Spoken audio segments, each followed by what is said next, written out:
things related to infertility. We've got an interesting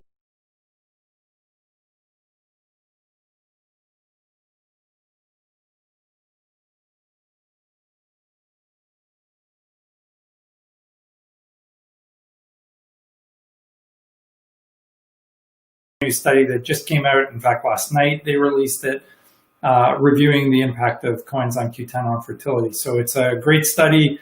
It's a meta-analysis, systematic review. We can go over that. And they broke it up even into little parts related to whether you had PCOS, diminished ovarian reserve. They looked at miscarriage outcomes, live birth.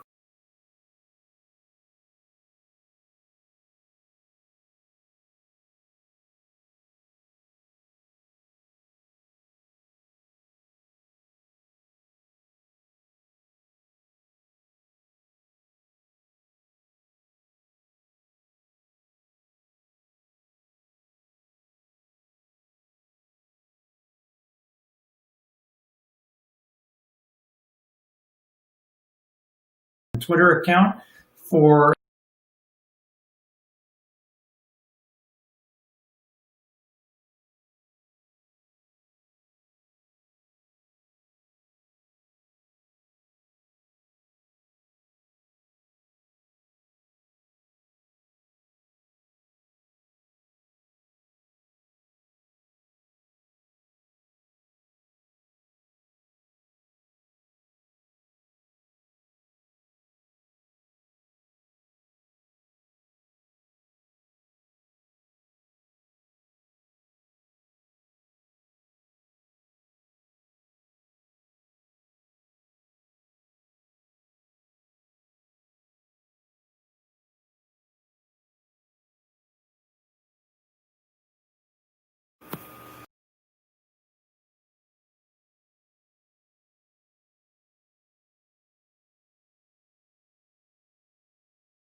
thumbs up on Facebook if everything's okay. You might want to check it, although I'm not logged in there. So just give us a shout out on Facebook if you can hear us there, guys, and hopefully you can. And another interesting study that we're going to bring up hopefully next time is that there's an Israeli doctor that claims that there is research that he has done that demonstrates that COVID does impact male fertility. Nothing published yet, but should be interesting to see if that actually bears any validity or truth. And so I'm going to actually spend the next week looking up the various studies that have come out on relationships between COVID and fertility or pregnancy outcomes. And I think I'll review that with you guys next time, because with the second wave now upon us, it'd probably be pretty useful to go through that. They're saying everything's good on Facebook now, so we should be okay. Cool. So thank you from Facebook. We appreciate you letting us know about that. And I think we're going to get started any minute now. Hopefully, those of you who are joining us and have any questions, like I said, post them now. We're always happy to flip back and find them. And I do scroll back to the beginning, so we do them in order. And we usually get to that about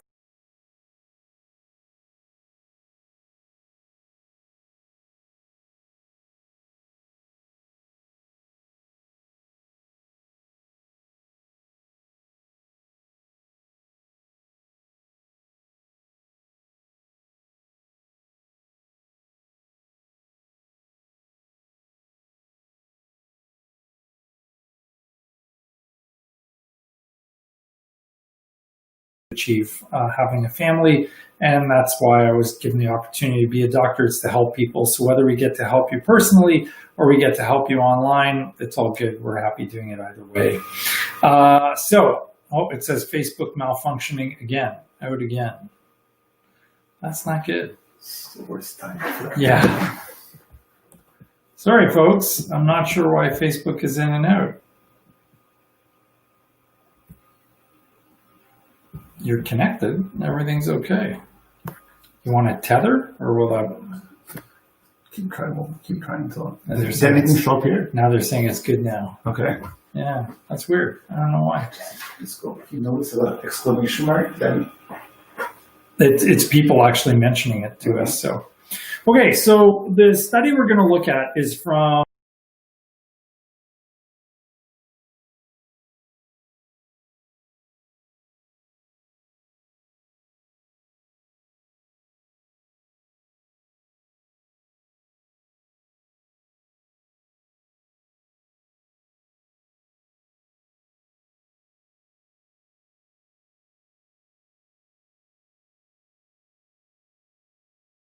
the problem. It's connected now. So this study is called, Does Coenzyme Q10 Supplementation Improve Fertility Outcomes in Women Undergoing Assisted Reproductive Technology Procedures? A systematic review and meta-analysis of randomized controlled trials. Yeah, everybody's saying black screen again, on again, off again. I don't know what to do with that. So this study is very interesting in that they took all of the studies that mentioned coenzyme Q10 and fertility, and they basically piled them all together to see what the outcomes were. So inclusion criteria was basically anything that included coenzyme Q10 and fertility, and the exclusion criteria were non-randomized controlled trials, women of non-reproductive age or without fertility disorders, comparing coenzyme Q10 to another antioxidant, clinical trials prematurely terminated without providing data on any of the primary outcomes, non-English language, and animal studies. So it was pretty reasonable. They were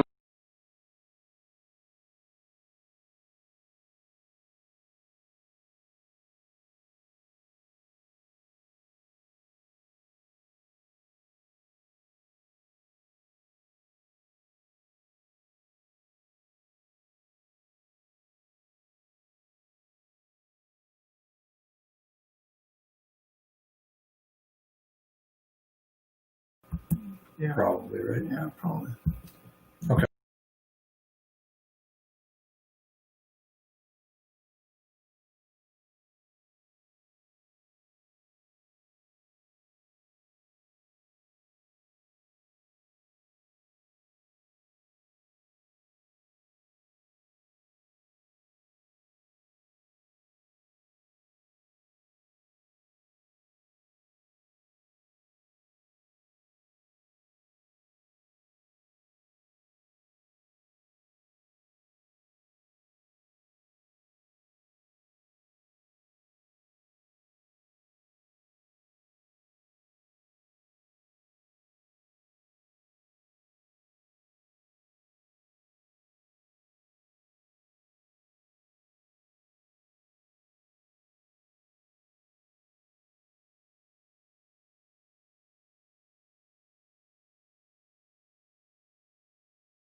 The most and where we deal with it the most.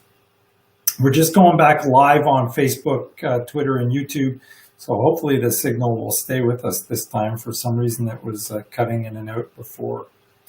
So if you were watching there, feel free to join us again.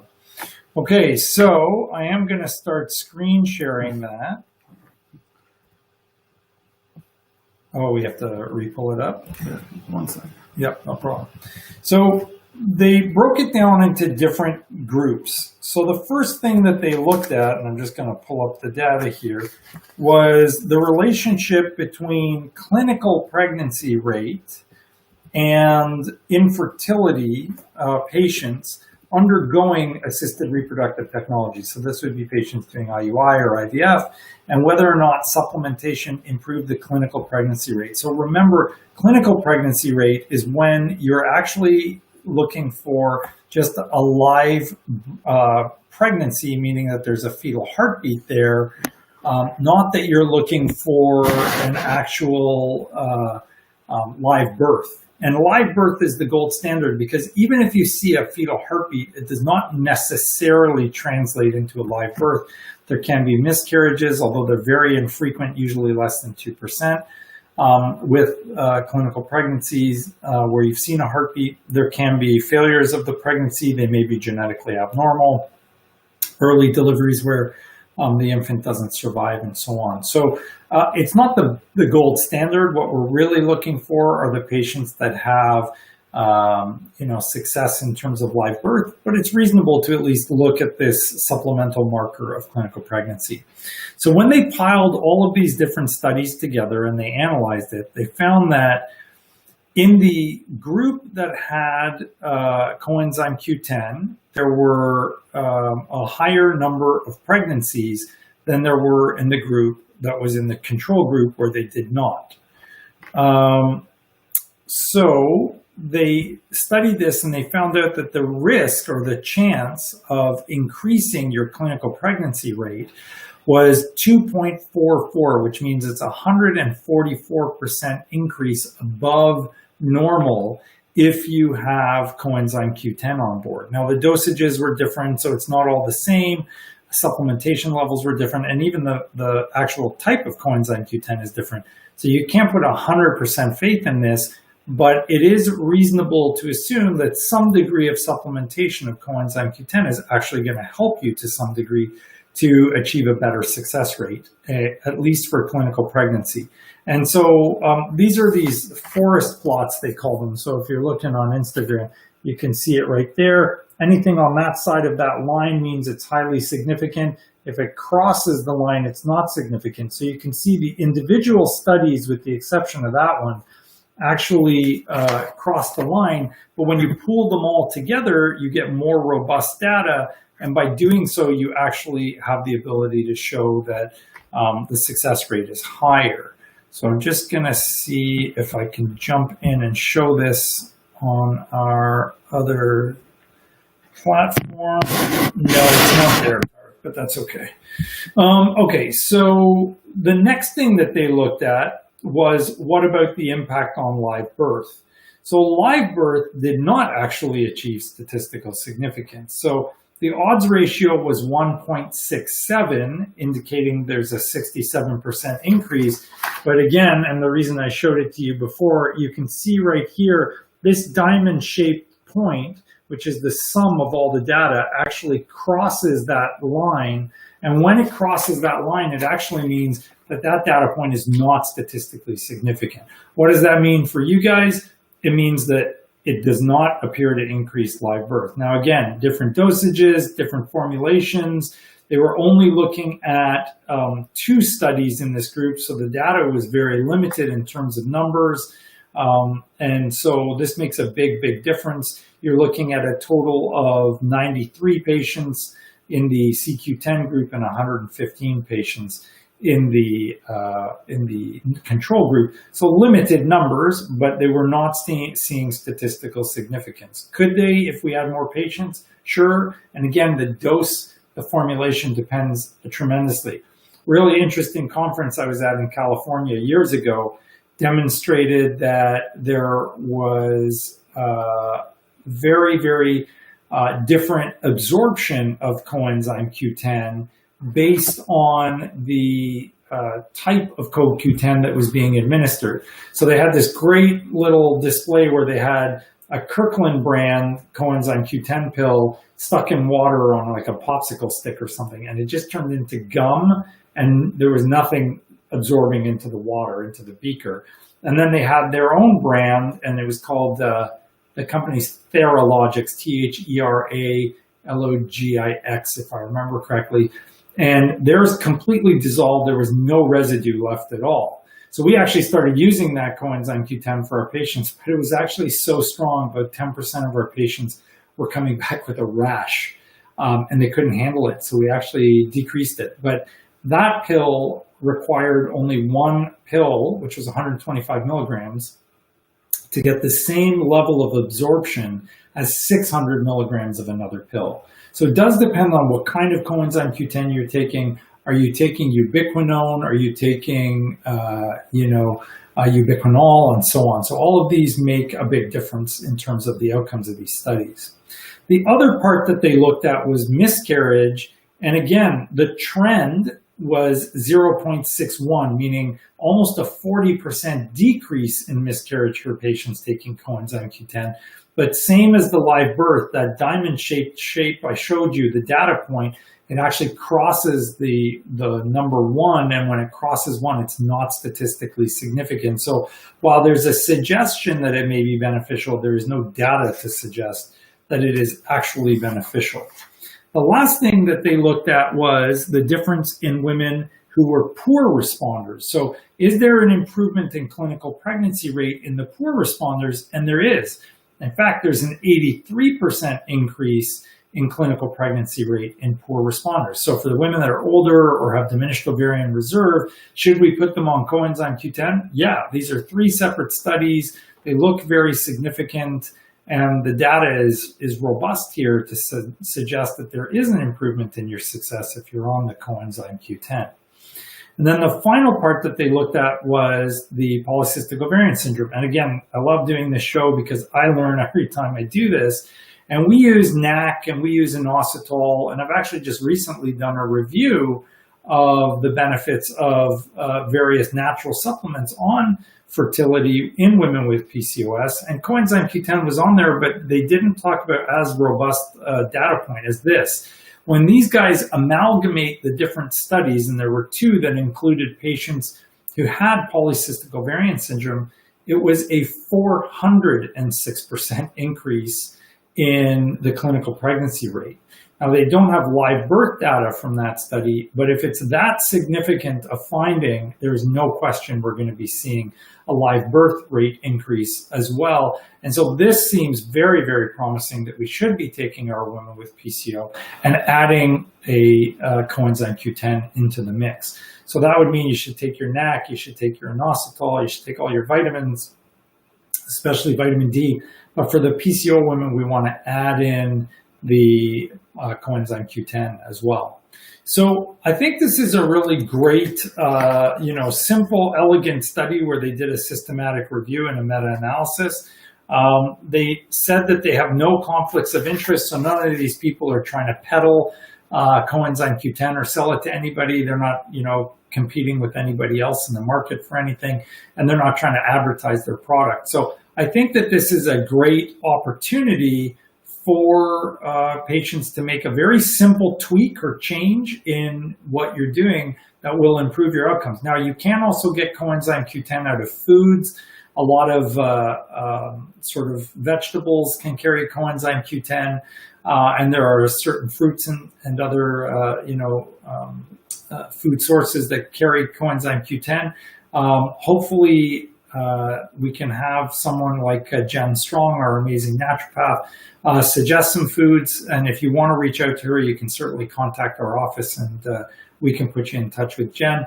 But there is no question that most people will turn to a pill form because, as I mentioned, it's very difficult to absorb coenzyme Q10. So you really need to get concentrated doses in a form that's hopefully easy to absorb. Everybody uses different companies, different brands, but the reality is that as long as you get something decent, you should get decent absorption from it, especially if you're taking a sufficient dose. So that's definitely something to take a look at and to consider.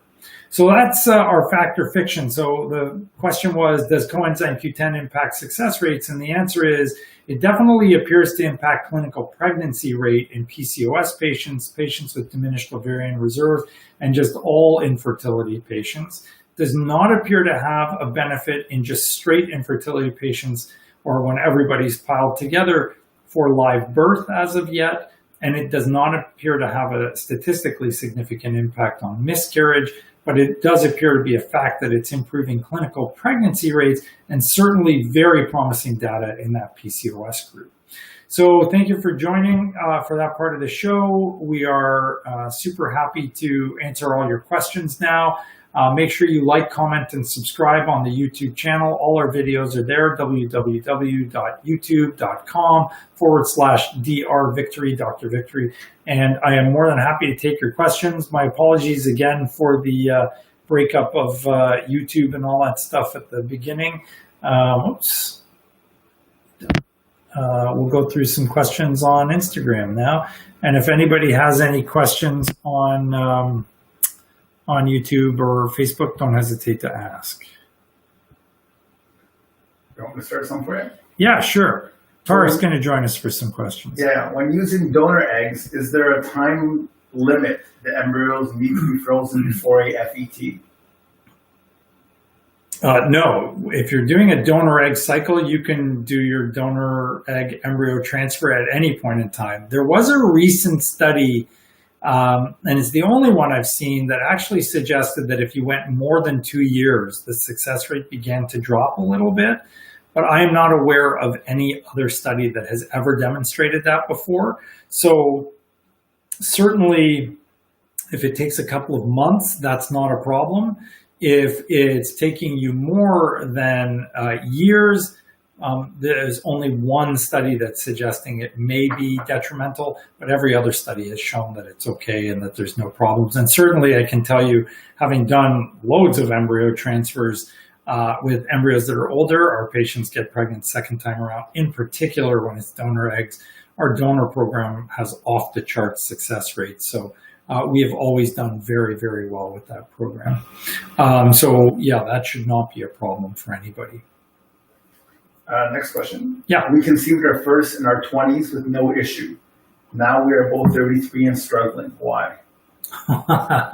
So the question was from a couple that had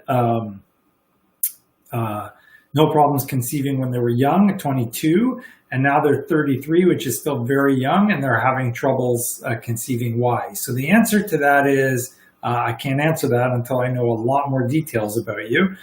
It's never a simple answer like that where I can just say, this is the problem for you. We need to know all the details about both the man and the woman. It could be all sorts of things: stress, your dietary habits, your weight, your vitamin intake. It can be problems with the sperm. It can be problems with egg production. Maybe your tubes are blocked or your uterus is damaged in some way. In many instances, it could be a problem with endometriosis for some women. If the guy has bad habits or the woman has bad habits, smoking, drinking, drug use, all of these things can contribute, and many, many, many other factors. So, you know, our basic infertility 101, and we have videos on this on YouTube for infertility basics program. We should be coming up with some more very soon. And we're now even doing them in Persian, if any of you are Iranian out there and watching. All of those infertility 101s include the same basic story. So infertility can be either male, female, or both. About 40% of the time it's the guys, 40% of the time it's the women, 20% of the time we find out they both have some kind of problem. When it's male factor, we're looking for how many sperm there are, how many of them can swim, how fast do they swim, and how many of them are normal or abnormal. So that's really easy. You're just looking for the number, how many are moving, how fast are they moving, and whether the sperm under the microscope look normal or abnormal. The other thing we do more and more of now is sperm DNA fragmentation to see is there damage to the DNA in the sperm, because that is important for both fertility success, we believe, but definitely for miscarriage rates, where it's been proven to have a very significant impact on miscarriage rates. And there is some older data that suggested that in couples where sperm DNA fragmentation is high, insemination will not work. Now we have new devices that reduce sperm DNA damage. So, and we're getting very good results with that. That's the Zymo you've heard me talk about before, if you've watched the show before. So there are some really good techniques that we can use to improve the success rate. But the past data using conventional centrifugation techniques for sperm prep actually showed that if the sperm DNA fragmentation was high, the insemination was useless. So that's the guy part of things. For women, number one, you got to be making an egg regularly every month. Number two, the sperm and the egg have to get together. And the environment has to be normal. So no blockage at the cervix, no polyps or fibroids. The fallopian tubes have to be open, no endometriosis, no adhesions, scarring, that kind of thing. Number 3, you got to be making good egg quality or good quality eggs. And the problem there is there's a lot of factors that go into that. Vitamins, supplements, your general health, your weight or body mass index. Are you a smoker? Are you a drinker? Are you a drug user? All of those are really, really important. So we look at all of those things as well. And then lastly, sometimes we actually don't know what the problem is. You have what we call unexplained infertility. We've done several shows on unexplained infertility. Just recently, we did a review of the new Canadian Fertility and Andrology Society guidelines. That, again, is up on our YouTube channel, so you can check that out. And we review what works and what doesn't work, but there are only a limited number of things that work for those couples. So I can't answer specifically why it was easy at 22 and more complicated at 33 till I know where you check all of those various boxes I just pointed out. But certainly reach out. We'd be happy to do a consult and I can figure it out from there.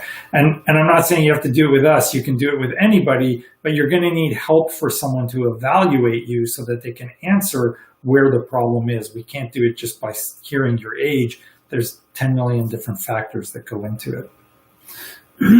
Is it possible to ovulate early or later than expected, like day 10 or day 20? Can it vary?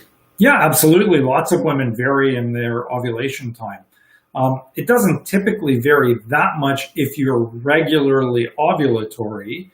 So in other words, if you have a period every month, it'd be unusual to vary from day 10 to day 20, but it happens, and there are women that get that. More commonly, if you're that irregular, because if you're at day 10, you're having your period on day 24, and if you're at day 20, you're having it on day 34, a lot of those women may actually have polycystic ovarian syndrome, or at least a variant of it. So that's something, again, that you should explore with your doctor, and they should be able to figure out for you. What should you do after your IUI? Oh, we did a show on that a long time ago, another YouTube video of ours. So number 1, you should have sex again after your IUI. Number 2, don't stress. Number 3, make sure you're staying on all your supplements and any medications your center has recommended. And then number 4, we definitely don't want you doing anything crazy, nothing too strenuous, nothing too exciting, nothing where there's extremes of temperature or strain or anything like that. So reasonable everything, but nothing too crazy. Let me take a couple of questions from here. So from Facebook, Maria asks, what is a good supplement for egg quality? Coenzyme Q10, like we just talked about tonight, vitamin D, omega-3 fish oils. There's a recent study I'm hoping to review with you guys soon, which shows that your iron level needs to be high or else your miscarriage rates and success rates are lower. So iron is probably good. You should be on a good prenatal and as many antioxidants as you can possibly be on. Now, keep in mind that if you're on all the antioxidants in the world, but you have bad habits like smoking, drinking, drug use, or there's obesity as a component, or your diet's really bad, doesn't matter how many antioxidants you're on, it's not going to help you.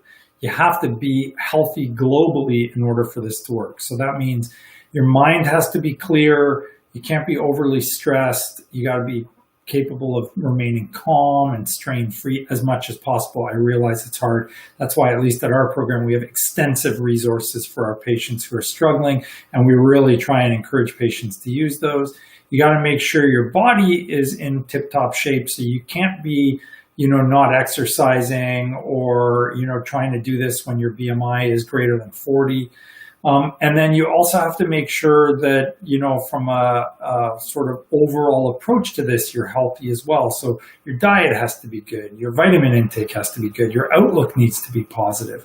You need to be ready to engage in the process and stay engaged in the process. So there's a lot that goes into the egg quality question, but overall health has to be there in order for your egg quality to be good.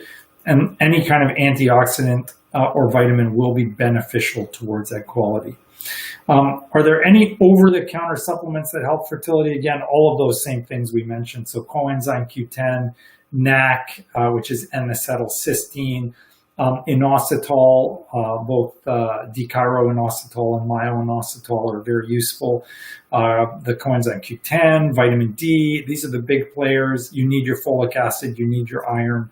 And then again, the antioxidant vitamins as well, C, D, E, all of these things can be contributory and they're all over the counter. You don't need a script. Good evening. Can't wait to see you Saturday for the transfer. I can't wait to see you too. What is the success rate of harvesting eggs when you need to have a hysterectomy in your late 30s? What is the success rate? Wow, what a great question. I'm not sure what you mean by success rate. The success rate of harvesting eggs is going to be high regardless of whether you need a hysterectomy or not. So there should be no problems retrieving your eggs. I think it's just a matter of what your success rate would be in terms of using those eggs to make embryos. That depends on a lot of other factors, but if it's in your 30s and it's low 30s, like below 35, we'd say probably somewhere around 70 to 75% these days. What fertility factors do you most commonly see resulting in eventual natural pregnancy? I have one baby from IVF and hope to one day get pregnant naturally. Okay, so have sex every 2 days. Take all your vitamins. Keep your body mass index reasonable, like we said. Avoid everything bad. No smoking, no drinking, no drug use. Same thing for your partner. The partner is always a critical component of this. Anybody that blames everything on women is just categorically wrong. So in many instances, half the time, the male is to blame. So, or not to blame, but responsible in terms of the biology. So make sure that they are doing all of the right things too. Those are basically the easiest ways to get naturally. The other thing sometimes is to check for what's going on inside. So whether it's infection in your uterus or in your pelvis, or inflammation in the form of endometriosis, all of those can be important. Go ahead. Okay. At what rate per year does AMH decline? There's no rate of AMH decline per year because it depends on each individual and it's highly individualized. They do have nomograms and you can pull them up on the internet. But they're too generalized and every woman is different. We have women where they're rapidly declining their AMH and then other ones where they get to 45. And I mean, I had one patient who was 45 and her AMH was 60 something. So, it varies from patient to patient. Excuse me. Recommended brand of male fertility supplement. Regular vitamins, just as good? No one has ever compared fertility supplements. So, I'm certainly not, I don't work for any fertility vitamin companies. I don't get paid by any fertility vitamin companies. I wish I did. I sell a ton of some of them, but we don't get anything for it. So I like YAD only because it's inexpensive. It's made in Canada, so we're supporting the Canadians. And it's a good product. It works well. We've seen benefits, and I like their product very much. There's also a company called ProFertile, which is out of Austria, and they make the only vitamin I know of that has data to support benefits for sperm in men, obviously, in Canada and I think in the US. So ProFertile is a great product. It's a little bit more expensive, and by a little bit I mean a lot bit, but it does work very well and we do carry it. So for the patients that need more help, we use the ProFertile. But we really like that. I have a question from YouTube. Krista was wondering if I got my email about, she wrote Vanessa, but she meant Vizan. So Vizan is not actually available in the US, which means that you need to become my patient, and then I think I can ship it to you, and that would be the easiest way to get around that problem. So we would issue you a prescription here and then have our pharmacy ship it out to you. But there is no other way to access Vizan in the US. So I did look into that for you. Yeah. What does HGH do? Help mature eggs that are there or help more follicles grow? So human growth hormone was thought to actually improve live birth rates, but a more recent study, very large study, suggested it actually does not. It does make you produce more eggs. It doesn't mature them. It helps you produce more eggs or allow more eggs to be retrieved at the time of IVF, but they actually showed that it does not improve your live birth rate. So I had stopped using it ages ago because I just didn't see a benefit to it. I know some places use it. I just got off the phone with somebody recently that had used it. Didn't help them either. It's expensive, and I really don't see a huge benefit to it. Yeah. Hydroxychloroquine before FET, good, bad, indifferent. Hydroxychloroquine may help. So Plaquenil has some studies that suggest that it is beneficial. None of these are ironclad, but yeah, it may work, and it probably is not harmful in any way. It does have immunomodulatory impact, so anything that quiets down an overactive immune system is probably beneficial. You mentioned in the CQ10 study that the Kirkland brand supplement dissolved differently. Yes. I take a few Kirkland supplements. Can you please recommend a few reputable brands for supplements, vitamins, etc.? Okay, so again, we use YAD. Again, I'm not encouraging everyone to go out there and use YAD. So it's YAD, and their website is www.yadtech.com. I love their stuff just because it's very reasonably priced, and they're a good company. We've never had any spoiled product, bad product. They give you what they say they give you. I've actually met the owner once before. He's a nice guy. So, and they're worldwide. So I like the YAD products. They do a good job. We used to bring in products from another company. I'm trying to remember their name. There's Coast Fertility. I think they have some. There's a bunch of different companies out there. It really doesn't make a huge difference. I know our naturopath really likes the NFH products and stands by those. So those seem to be quite good as well. Honestly, you're probably best off asking this question from Dr. Jennifer Strong, our naturopath. She probably knows those better than I do. Is Ovasitol a good inositol? Yes, Ovasitol is a good inositol. Okay, sign me up. So Krista, contact info@drvictory.com and ask them for a consult, and you will receive a response from our office, and they can set that up for you, dear. Not a problem. Can I become your patient if I live in the States, doctor? Absolutely, you can become my patient. I have loads of patients from the United States, and I'm actually board certified in the United States, both for OBGYN and REI. So I'm cross-border, and we're actually hoping to open up offices in the US very soon. So that should be a really exciting part of our practice in the next year or so with some places over there. Yeah, go ahead. Great. Fertility question, but postpartum question. What would cause daily headaches? Postpartum, what would cause daily headaches?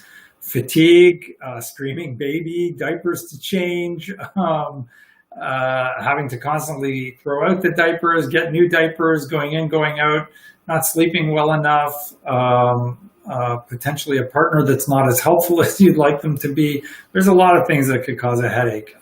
Biologically, probably more issues with spinal headache if you had a spinal epidural where they went in too far and you're dripping some cerebrospinal fluid. Low iron can cause headaches, and if you bled a lot, that's a possibility as well. Ultimately, if it's really persistent, you should get checked out.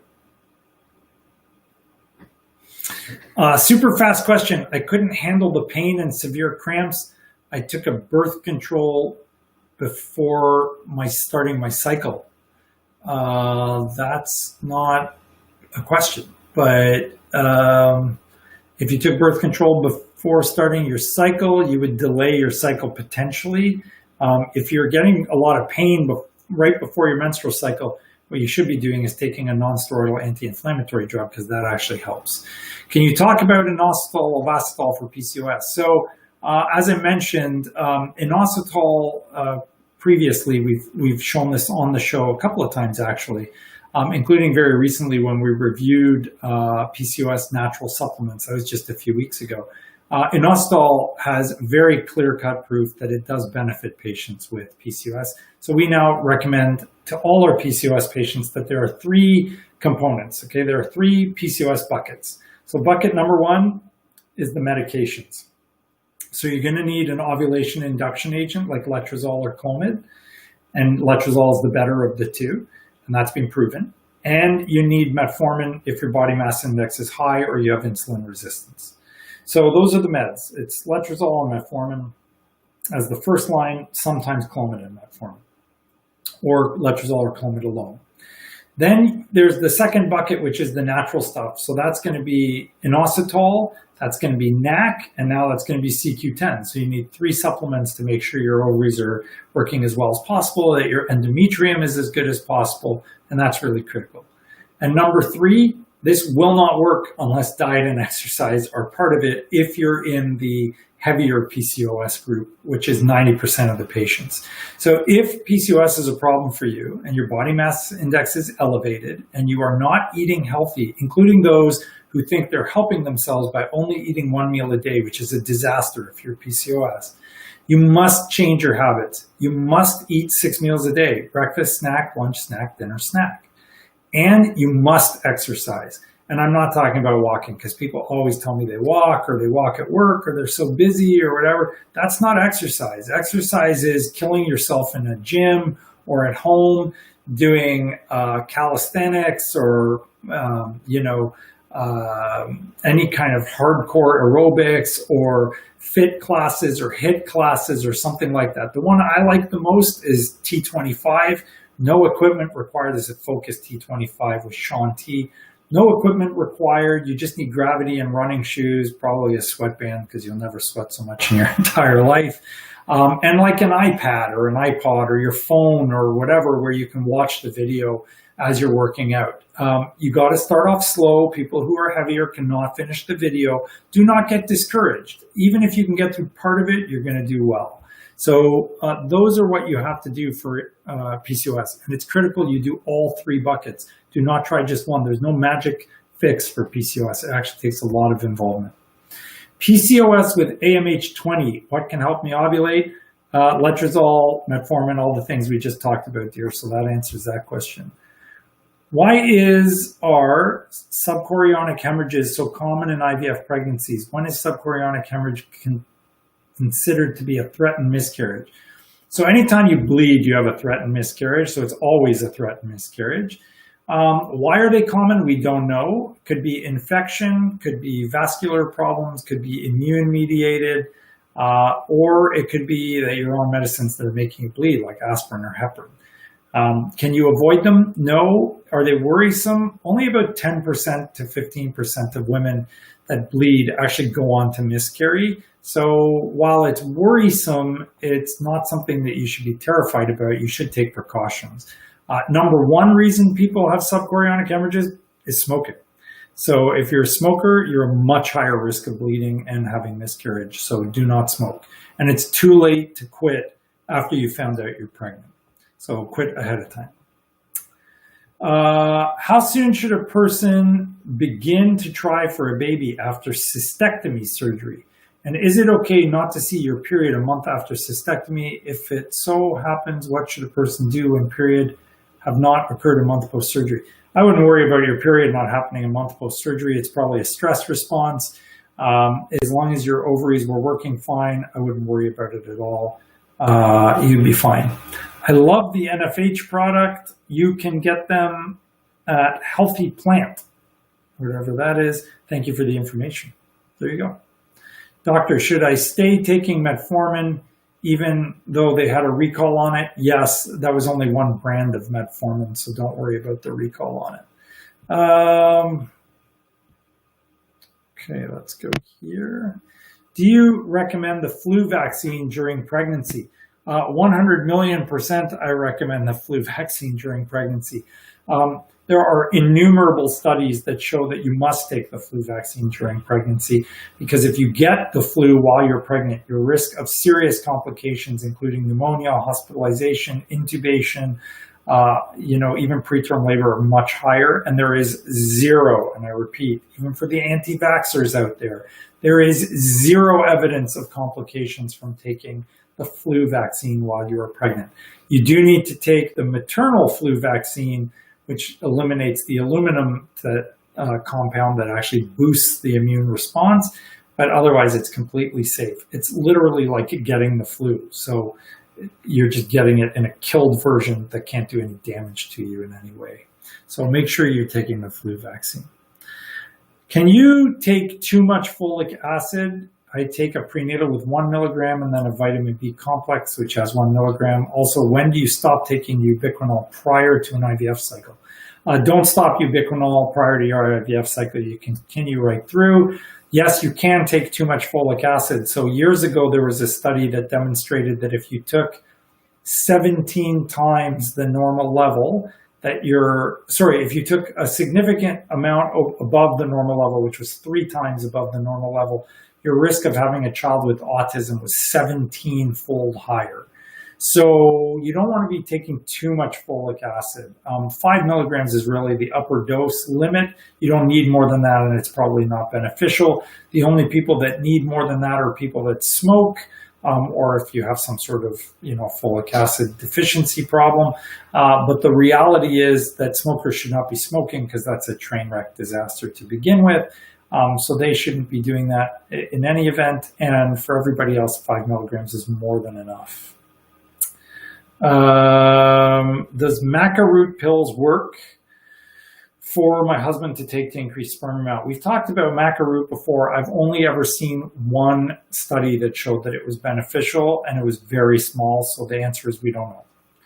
ACOG recommends, ACOG is the American College of Obstetrics and Gynecologists, 18 months between pregnancies, but it's common for women to be told they can do their next IVF transfer 6 months after a vaginal pregnancy. Any studies showing optimal time period between birth and next transfer to optimize your success rate? No. So as long as you're not breastfeeding and you've had no damage to your uterus, there is no need to delay, and there are no studies that suggest you should. ACOG's recommendations are based not necessarily on the best science in that particular issue. And the reality is that aside from the fact that you really want to breastfeed your child for a year, which is beneficial, more than that actually has never been proven to be beneficial, there's not really a huge benefit to waiting beyond that. So it's totally fine to get pregnant again, even after, a year, or after 15 months, which is typically what we say. It is different if you've had cesarean section and you want to try and deliver vaginally. That changes everything. You need at least 24 months from delivery of one child till delivery of the next. If your first was a C-section and you're hoping the next time to do a vaginal delivery. But if it's a vaginal delivery the first time, you're trying again, whenever you're ready is fine. Minimum 6 months breastfeeding. And then if you want to try again, especially where age is a concern, it's not a problem. It's fine to try.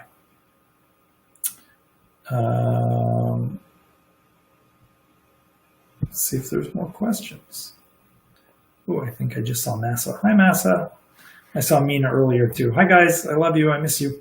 Once you become pregnant, should you continue to take CoQ10? Yeah, there isn't a lot of data on whether or not you should continue to take it, but you have tons of CoQ10 in your body, so taking more is not going to either make or break anything. It's totally harmless.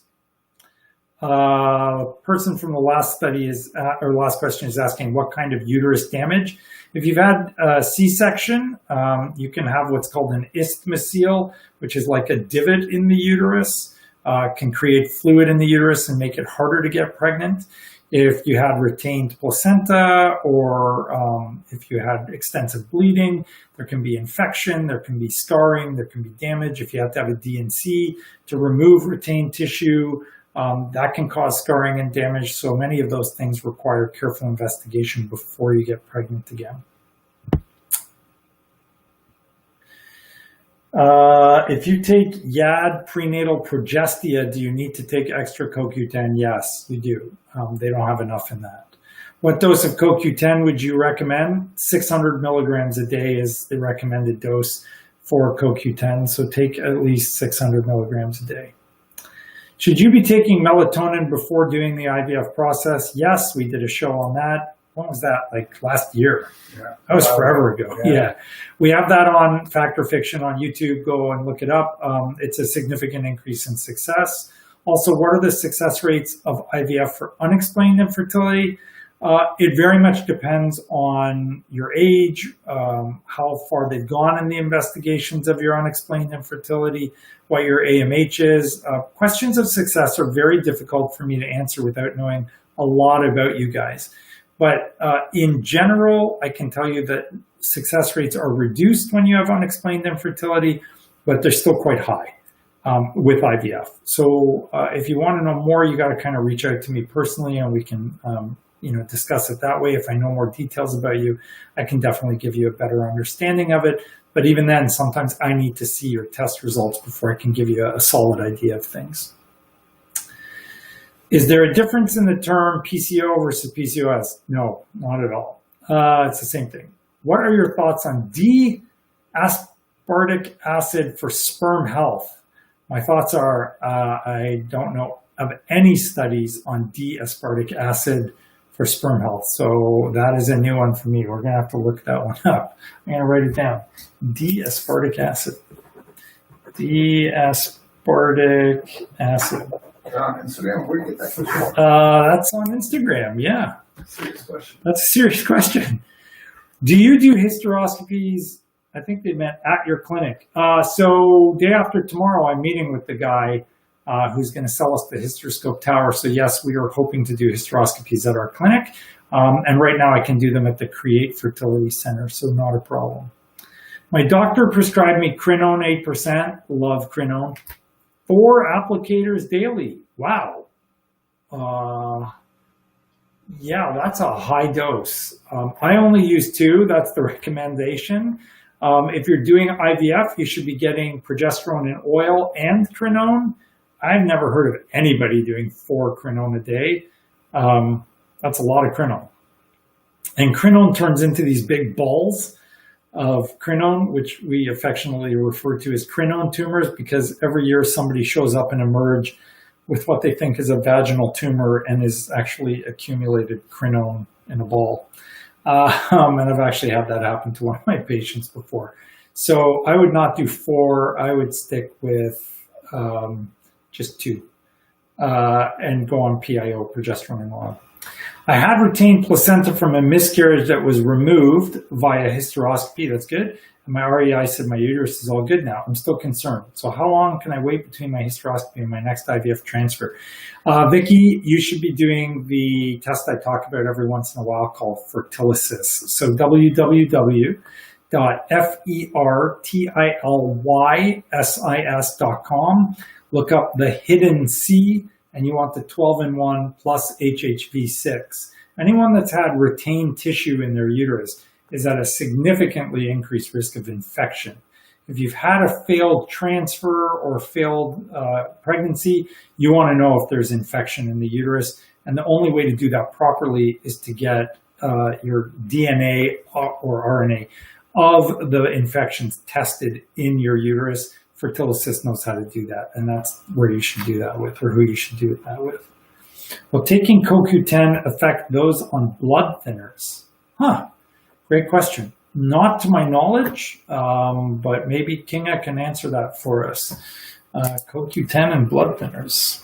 CQ10 and blood thinners. I got some questions to answer. Post that on our YouTube, Adi, and we'll answer that for you.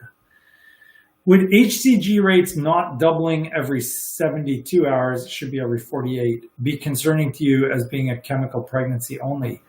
No, HCG rates not doubling every 48 hours, Amy, would be concerning for me for a variety of different possibilities. Could be chemical pregnancy, could be a miscarriage, it could be an ectopic pregnancy. If your HCG is not doubling every 48 hours, you need to be evaluated. Having said that, it doesn't actually have to double. It needs to go up a minimum of 60% every 48 hours. So be careful.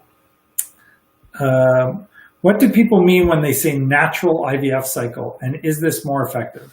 A natural IVF cycle is when you take almost no meds. You just make the one egg that you're making, and then we harvest that one egg and we turn it into an embryo and we put it back in you. It is not more effective. However, in some women, it makes a lot more sense, because if you're only making 1 or 2 eggs, why would we hit you with $5,000-$6,000 worth of medication that's still only going to make you make 1 or 2 eggs, when we can just do it twice in a row for the same cost and get a better outcome potentially? And I actually believe the egg quality is better when we do natural cycle IVF. It doesn't always work. If you have poor egg quality, unfortunately, you have poor egg quality. But I do believe that natural cycle IVF has a place, and it can be very effective in many women. I have seen that myself.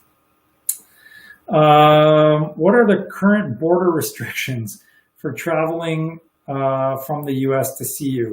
Well, they suck, because I can't get to my cottage in the U.S., which I am dying to go to, because I have not had a day off since February.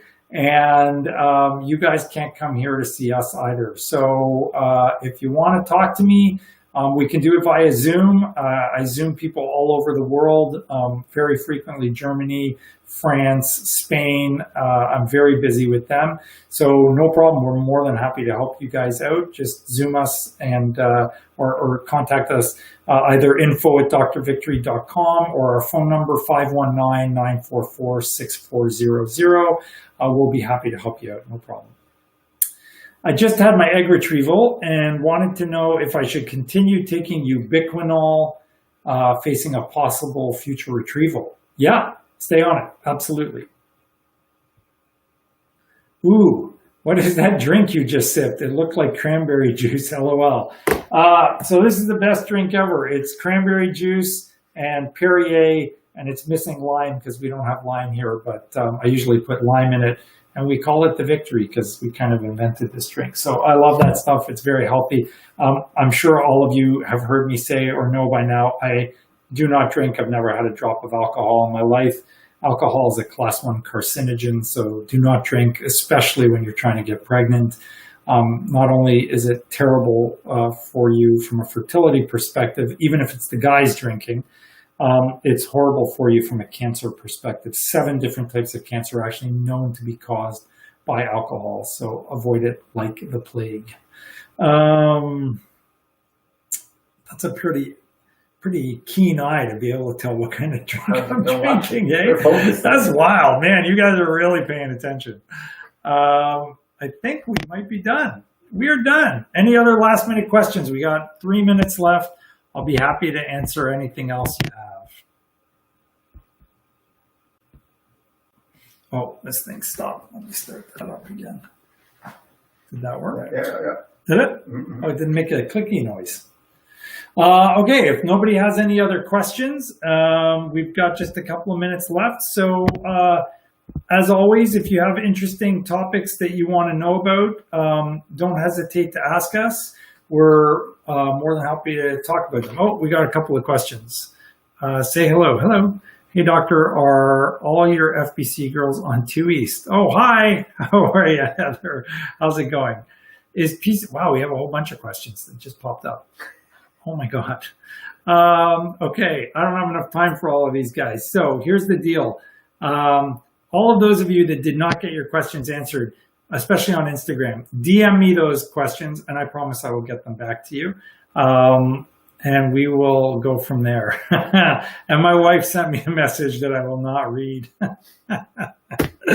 All right. I love you guys.